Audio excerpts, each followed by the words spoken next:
క్రైస్తవులకి ముస్లింలకి ఉండే ఓటు హక్కు రద్దు చేస్తారట. నేను ఆ మాట చెప్తున్నా, అరే ఇంత జరిగితేనే ఓటు హక్కు ఉంటేనే ఒక్క పార్టీ ఎవడు మాట్లాడాలి మన గురించి?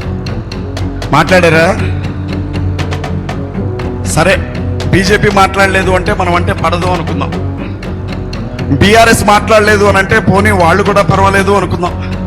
కాంగ్రెస్ ఏమన్నా మన కోసం మాట్లాడిందా ఒక్క మాట?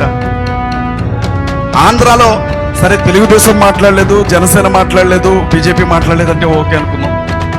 షర్మిలారెడ్డి గారి భర్త పాస్టర్ గారే, షర్మిలారెడ్డి అమ్మన్నా నోరు తెరిచి కాంగ్రెస్ పార్టీ అధ్యక్షురాల హోదాలో ఒక్క మాట మనకు మద్దతుగా మాట్లాడిందా?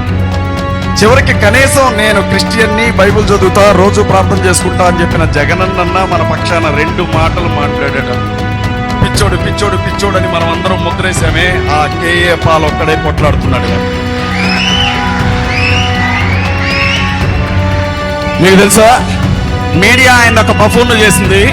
ఇవాళ టర్కీలో 2 దేశాలకి మధ్య శాంతి ఒప్పందాల కోసం టర్కీలో కూర్చున్నాడు ఆ మగాడు.